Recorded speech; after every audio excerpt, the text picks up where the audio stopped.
बिस्मिल्लाहिर्रहमानिर्रहीम। अस्सलाम वालेकुम स्टूडेंट्स, उम्मीद है आप सब हैरियत से होंगे। आज हम चैप्टर नंबर 7 का नेक्स्ट टॉपिक स्टार्ट करेंगे। आज का हमारा टॉपिक है एटमॉस्फेरिक प्रेशर। स्टूडेंट्स, इस टॉपिक को पढ़ने से पहले हमें पता होना चाहिए कि एटमॉस्फेरिक क्या होता है, प्रेशर क्या होता है। जैसा कि हमने प्रीवियस लेक्चर में प्रेशर का डिस्कस किया था। प्रेशर क्या होता है हमारे पास? प्रेशर होता है हमारे पास फोर्स पर यूनिट एरिया, यानी जितने भी एरिया के अंदर फोर्स अप्लाई होती है वो सारा क्या होता है? प्रेशर होता है। और एटमॉस्फेरिक का मतलब होता है एयर। हमें पता चल गया कि एटमॉस्फेरिक प्रेशर में हम क्या डिस्कस करेंगे। इस टॉपिक में हम डिस्कस करेंगे जो बेसिकली वो हम डिस्कस करेंगे वो क्या, किसका प्रेशर होगा? एयर प्रेशर, यानी हम एयर के प्रेशर को डिस्कस करेंगे। अब सपोज करते हैं, इसको समझने के लिए सबसे पहले हम एक डायग्राम ड्रा कर लेते हैं। सपोज करें स्टूडेंट्स, ये आपके पास एक अर्थ है, ठीक है। ये हमारे पास क्या हो गई? अर्थ। अब अर्थ का जो ये सारा पाथ है, यानी ये जो ये वाला पाथ है, इसको हम क्या कहते हैं? ये हमारे पास इसकी क्या हो जाती है? सराउंडिंग। सराउंडिंग का मतलब होता है इर्द गिर्द, जैसा कि आप जानते हैं, ठीक है। जो अर्थ के इर्द गिर्द मौजूद होती है वो बेसिकली क्या होती है? वो बेसिकली सारी की सारी एयर होती है। इसलिए हम कह सकते हैं कि the surrounding the earth is, इसको हम ऐसे भी कह सकते हैं, the earth is surrounded by air is called atmosphere।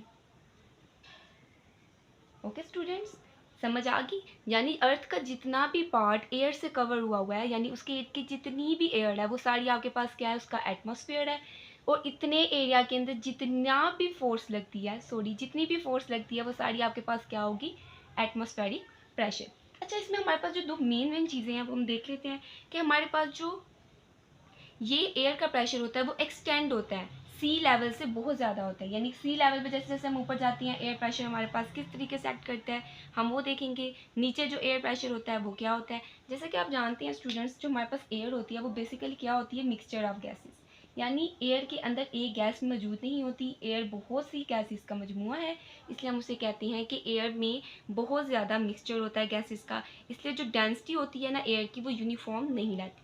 Not uniform. वो अब यूनिफॉर्म कैसे नहीं रहती? जाहिर सी बात है, एयर में गैसेस डिफरेंट होती हैं, तो हर गैस की डेंसिटी भी डिफरेंट है, जिसकी वजह से हम कहते हैं कि जो उसकी डेंसिटी है वो भी क्या कहती है? यूनिफॉर्म नहीं रहती। और तीसरी इसमें बात क्या की गई है कि जैसे जैसे हम ऊपर जाते हैं, आपने देखा होगा कि हमारे पास जो सी लेवल है, सी लेवल आपके पास ज़मीन को कहते हैं, ठीक है। सी लेवल पे जो आपके पास एटमॉस्फेरिक प्रेशर होता है वो बेसिकली क्या होता है? एटमॉस्फेरिक प्रेशर इंक्रीज होता है। देखिए, जब आप नीचे होते हैं आपको हवा का प्रेशर जो सा है वो ज़्यादा लगता जाता है। जैसे जैसे आप ऊपर जाते हैं हवा का प्रेशर क्या होता है? जो एटमॉस्फेरिक प्रेशर होता है वो क्या होता है? जैसे जैसे हम ऊपर जाते हैं एटमॉस्फेरिक प्रेशर जो है वो कम होता जाता है। ऊपर जाते जाते अब ऊपर जाते जाते क्या हो जाता है? वो कम हो जाता है। ओके स्टूडेंट्स, ये हमारे पास एटमॉस्फेरिक प्रेशर है। बेसिकली इसमें हमने क्या बताना है? इसमें हमने ये बताना है कि जो हमारे पास अर्थ के इर्द गिर्द जितना भी सराउंडिंग एरिया होता है वो हमारे पास क्या होता है? एटमॉस्फेयर होता है। एयर की बात करें हैं तो जैसा कि हम सब जानते हैं कि एयर मिक्सचर ऑफ गैसेस होती है। इसमें एक से ज़्यादा गैसेस का मजमुआ होता है, इसलिए इसकी डेंसिटी यूनिफॉर्म नहीं रहती। एटमॉस्फेरिक प्रेशर जो नीचे सी लेवल में होता है वो इंक्रीज होता है, जैसे जैसे ऊपर जाता है वो डिक्रीज कर जाता है। अगर आप देखें तो एटमॉस्फेरिक प्रेशर डिफरेंट डायरेक्शन में एक्ट करता है, यानी एक जैसा नहीं रहता। अब देखिए, कभी हवा तेज़ चलती है, कभी हवा कम होती है, यानी कभी हवा का प्रेशर बहुत ज़्यादा होता है, कभी हवा का प्रेशर बहुत कम होता है। इसी वजह से हम कहते हैं कि जो हमारा एटमॉस्फेरिक प्रेशर है वो हर डायरेक्शन में एक्ट करता है, ठीक है। जैसे एक और एग्जांपल हम इसकी देख लेते हैं, एक और।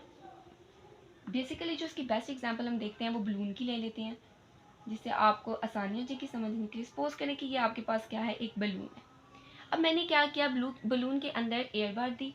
जैसे ही हम इसके अंदर हवा भरते हैं तो आप देखते हैं कि इसका हर जगह पर एक्ट हो रही होती है एटमॉस्फेरिक प्रेशर, यानी एयर का प्रेशर हर जगह पर एक्ट हो रहा होता है। ऐसा तो नहीं ना होता कि एक जगह से ज़्यादा फूल जाता है और एक जगह से कम फूलता है, यानी हर साइड पे वो एक ही जैसा एक्ट करता है।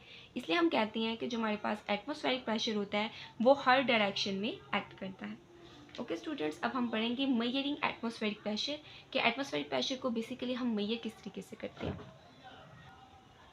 ओके स्टूडेंट्स, अब हम देखते हैं मेजरिंग एटमॉस्फेरिक प्रेशर, यानी एटमॉस्फेरिक प्रेशर को हम बेसिकली मेजर कैसे करते हैं।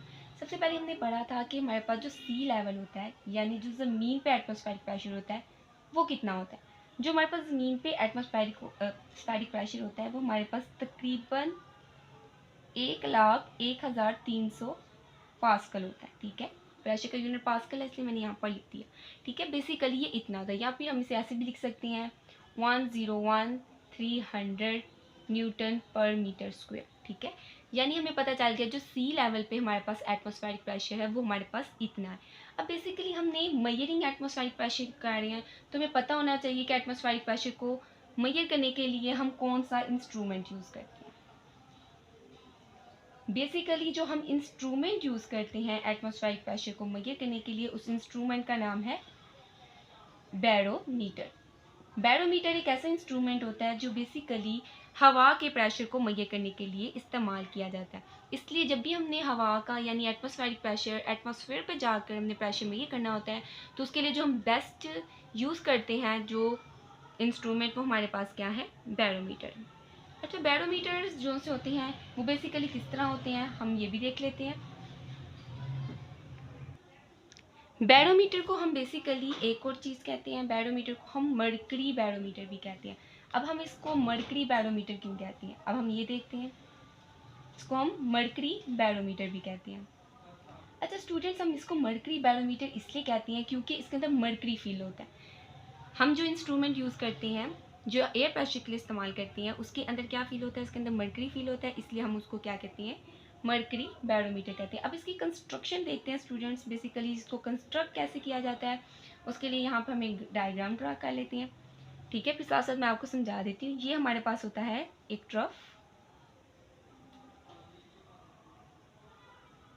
ये हमारे पास एक ट्रफ होता है। ओके, इसके अंदर हमने क्या किया होता है, एक ग्लास ट्यूब रखी होती है। मैं ग्लास ट्यूब भी बना देती हूँ, मैं डिफरेंट कलर्स यूज़ करके बना रही हूँ ताकि आप लोगों को समझने में आसानी हो। ये हमारे पास क्या है, एक ग्लास ट्यूब है, इसको हम ग्लास ट्यूब कहते हैं। इसके साथ हमारे पास एक मीटर रूल लगा होता है। मीटर रूल क्यों लगाया होता है, ताकि इससे हम एयर के प्रेशर को मेजर कर सकें। यहाँ पे हमने क्या किया होता है, एक मीटर रूल लगाया होता है, ये हमने मीटर रूल लगा दिया। ठीक है, अच्छा स्टूडेंट, जो बेसिकली आपके पास ग्लास ट्यूब होती है, जो ये मैंने बनाई है, ये हमारे पास ग्लास ट्यूब है। इसको मैं लेबल कर देती हूँ ताकि आपको समझने में आसानी हो। ये हमारे पास क्या है, एक ग्लास ट्यूब है। ये जो ग्लास ट्यूब होती है ये तकरीबन आपके पास 1 मीटर लॉन्ग होती है। ठीक, इसके साथ हमने क्या किया, इसके साथ यहाँ पे स्केलिंग कर देते हैं। ठीक है, यहाँ पे स्केलिंग कर दिए ताकि पता चल जाए ये आपके पास क्या है, मीटर रूल। ये आपके पास क्या होता है, मीटर रूल होता है। मीटर रूल क्यों लगाया गया होता है, बेसिकली इसलिए लगाया गया होता है ताकि आप किसके प्रेशर को मेजर कर सकें। अब जो ये ग्लास होता है इसके अंदर हमारे पास क्या होता है, इसके अंदर हमारे पास मरकरी फिल हुई होती है। यानी ये साड़ी जो मैं रेड कलर से बना रही हूँ, साड़ी क्या है, समझिए ये इसके अंदर क्या फिल हुई हुई है, मरकरी फिल हुई हुई है। अब इसमें हम करते क्या है, अब ये जो ग्लास ट्यूब होती है वो बेसिकली आपके पास एक साइड से ओपन होती है, यानी इस ग्लास ट्यूब की शेप जो होती है वो बेसिकली इस तरह होती है। ठीक है, नीचे से क्लोज होती है और ऊपर से क्या होती है, ओपन होती है। और इसके अंदर क्या फील होता है, मरकरी फील होता है। हम क्या करते हैं, इस ग्लास ट्यूब को उल्टा करते हैं। आपको पता है जैसे कि मरकरी बहुत ज़्यादा थिक होती है, इसलिए मरकरी जो होती है वो आहिस्ता आहिस्ता नीचे आके ट्रफ में जितनी रह जाती है, फिर उसके बाद हम यहाँ से उसकी रीडिंग नोट कर लेते हैं कि हमारे पास एटमॉस्फेरिक प्रेशर कितना आ गया। सपोज करें यहाँ पर आकर रुका, तो यहाँ पे आपके पास एटमॉस्फेरिक प्रेशर तकरीबन कितना था, 76 सेंटीमीटर। वो आपने क्या कर लिया, नोट कर लिया। इसमें हमें क्या करते हैं, बेसिकली एटमॉस्फेरिक प्रेशर को मेजर करने के लिए मर्करी बैरोमीटर हमने यूज़ किया। एक हमने ट्रफ लिया, एक ग्लास ट्यूब ली। ग्लास ट्यूब एक साइड से ओपन होती है, एक साइड से क्लोज होती है। जिधर से ओपन होती है वहाँ से हमने क्या किया, मर्करी डाला, बाद में इसको उल्टा कर दिया। जैसे ही हम उल्टा करते हैं तो यहाँ पे जितना भी मर्करी होता है वो क्या करता है, ट्रफ में चले जाता है और उसके बाद हम प्रेशर को नोट कर लेते हैं। और जब हम प्रेशर नोट करते हैं तो हमारे पास जो एटमॉस्फेरिक प्रेशर सी लेवल पे आता है वो हमारे पास तकरीबन इतना आ जाता है। वो हम क्या करते हैं, नोट कर लेते हैं। अब उन्होंने यहाँ पे एक बात की कि जैसे जो एटमॉस्फेरिक प्रेशर है वो हर प्लेस पर सेम नहीं रहता। ये आप बहुत मेन बात है, नॉट सेम एटमॉस्फेरिक प्रेशर, ये एटमॉस्फेरिक प्रेशर जो है सेम नहीं रहता इन ऑल प्लेसेस, ये हर प्लेस में जाकर एटमॉस्फेरिक प्रेशर चेंज हो जाता है। ये हमारे पास सी लेवल पे है। सी लेवल का मतलब होता है जो ज़मीन पर होता है, ठीक है। जैसे जैसे हम ऊपर जाते हैं, हाइट पे जाते हैं, तो हमारा जो प्रेशर होता है एटमॉस्फेरिक प्रेशर, उसमें चेंजिंग आना शुरू हो जाती है। अच्छा स्टूडेंट, यहाँ पर एक बहुत इंपॉर्टेंट बात लिखी हुई है जो इस टॉपिक की लास्ट पैराग्राफ में लिखी हुई है कि मरकरी जो है वो डेंसर कैसे होता है। मैं आपको बताती हूँ, तो मरकरी जो बेसिकली होता है वो 13.6 टाइम जो है ना डेंसर होता है। डेंसर का मतलब होता है बहुत ज़्यादा थिक होता है, उसकी डेंसिटी ज़्यादा होती है एज़ कम्पेयर टू वाटर, ठीक है।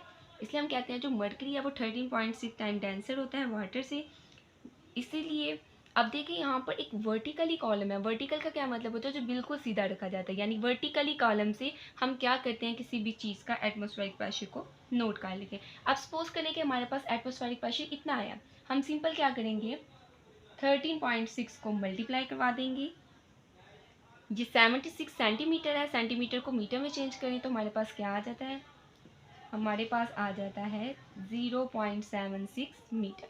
इसको मल्टीप्लाई करवा देंगे 0.76 से तो हमारे पास तकरीबन आंसर आ जाएगा 10.34 मीटर, ठीक है। इस तरह हम किसी भी चीज़ की डेंसिटी को मेजर कर सकते हैं। इसलिए जो ग्लास ट्यूब होती है वो 10 मीटर लॉन्ग होती है। अगर हमने वाटर बैरोमीटर यानी वाटर की डेंसिटी फाइंड करनी होगी, तो वाटर की डेंसिटी फाइंड करने के लिए हम जो बैरोमीटर यूज़ करते हैं वाटर की डेंसिटी के लिए, वो वाटर बैरोमीटर यूज़ करते हैं। ओके स्टूडेंट्स, मरकरी करना है तो मरकरी बैरोमीटर, वाटर करना है तो वाटर बैरोमीटर। इसकी जो लेंथ होती है ट्यूब की वो 10 मीटर लॉन्ग होती है। ओके स्टूडेंट्स, हमारा यहाँ पर टॉपिक कंप्लीट हुआ कि हम एटमॉस्फेरिक प्रेशर को किस तरीके से मेजर कर सकते हैं। फिर हम इसमें देखेंगे कि जो वेरिएशंस आती हैं एटमॉस्फेरिक प्रेशर में वो किस तरीके से आती हैं। वो बहुत छोटा है, मैं अब आपको ऐसे ही बता देती हूँ कि वेरिएशन जो हमारे पास एटमॉस्फेरिक प्रेशर में आती हैं उसे हम क्या करते हैं, वेदर को इंडिकेट कर सकते हैं। वेदर के बारे में पता लगा सकते हैं कि वेदर किस तरीके से चेंज होता है, समर में वेदर कैसा होता है, विंटर में वेदर कैसा होता है। ये सारा हम क्या करते हैं, एटमॉस्फेरिक प्रेशर का जो हम इंस्ट्रूमेंट यूज़ करते हैं उसे हम वेरिएशन को फाइंड कर सकते हैं कि हॉट डेज़ में एटमॉस्फेरिक प्रेशर किस तरह होता है, कोल्ड डेज़ में एटमॉस्फेरिक प्रेशर किस तरह होता है। ओके स्टूडेंट्स, हम देखते हैं कि वेरिएशन हम कैसे आती हैं, ठीक है। सिंपल हमें जैसे पढ़ा कि जो एटमॉस्फेरिक प्रेशर है हम नोट डाउन कर ही जाते हैं कि इसमें सबसे पहले क्या होता है कि जो एटमॉस्फेरिक प्रेशर है वो डिक्रीज़ होता है। जैसे जैसे हम ऊपर जाते हैं हमारा एटमॉस्फेरिक प्रेशर डिक्रीज़ होता है as we go up. Okay, अब यहाँ पे उन्होंने एक बात भी बताई थी कि जो एटमॉस्फेरिक प्रेशर माउंटेन्स पे होता है वो कम होता है as compare to sea level. जाहिर सी बात है, हम माउंटेन बहुत ज़्यादा हाई होता है, हाई होने की वजह से वहाँ पर प्रेशर कम होता है। सी लेवल ज़मीन होती है, इसी वजह से वहाँ पर प्रेशर ज़्यादा होता है। अब उन्होंने एक एग्जांपल दी, उन्होंने एक एग्जांपल के तौर पर कहा कि सपोज़ करते हैं कि हाइट जो सी है वो 30 किलोमीटर है। सपोज़ करें 30 किलोमीटर की हाइट है,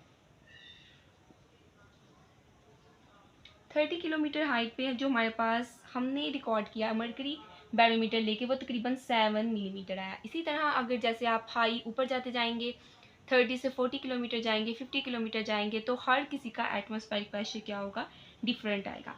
याद रखें कि जो आपके पास बहुत ज़्यादा एक ऐसी हाइट आ जाती है, एक ऐसे एल्टीट्यूड पे आ जाते हैं आप, बहुत ज़्यादा हाइट पे चले जाएं जब आप, तो आपका जो एटमॉस्फेरिक प्रेशर होता है वो बिल्कुल क्या हो जाता है, ज़ीरो हो जाता है, यानी ना होने के बराबर होता है। एटमॉस्फेरिक प्रेशर से हम क्या कर सकते हैं, वेदर को इंडिकेट कर सकते हैं। वेदर दो तरह के होते हैं, आपको पता है हमारे पास, जो हम ज़्यादातर इसमें इंडिकेट कर सकते हैं। एक आपके पास होता है हॉट और एक होता है कोल्ड, यानी आपने देखना है जो हॉट डेज में और जो कोल्ड डेज में जो वेदर में चेंजिंग आती है वो बेसिकली क्या है। अच्छा, हॉट डेज और कोल्ड डेज में वेदर में क्या चेंजिंग आती है, हॉट डेज में जो एयर में अर्थ में जो एयर होती है, सॉरी, अर्थ की जो एयर होती है वो हॉट होती है, जाहिर सी बात है। हॉट है तो हॉट में जो अर्थ में जो एयर होती है वो क्या होती है, हॉट होती है। इस मीन वहाँ पे टेम्परेचर भी क्या होता है, बहुत ज़्यादा इंक्रीज होता है। और कोल्ड डेज में जो होते हैं वो कोल्ड होती है और टेम्परेचर क्या होता है, डिक्रीज होता है, ठीक है। इसी तरह हम एटमॉस्फेरिक प्रेशर से अपन पता लगा सकते हैं कि जो एक्सपेक्टेड है फॉल हो रही है, जो एटमॉस्फेरिक प्रेशर में चेंजिंग आ रही है वेदर में चेंजिंग आ रही है, बारिशों की वजह बन रही है, वो हम सारा कुछ क्या करते हैं, एटमॉस्फेरिक प्रेशर से नोट करते हैं। ओके स्टूडेंट्स, आज का हमारा टॉपिक यहाँ पर खत्म हुआ। इंशाल्लाह ताला नेक्स्ट टॉपिक हम नेक्स्ट लेक्चर में डिस्कस करेंगे। तब तक के लिए आप सब अपना बहुत ज़्यादा ख्याल रखिएगा और हमें दुआओं में याद रखिएगा। अल्लाह हाफिज़।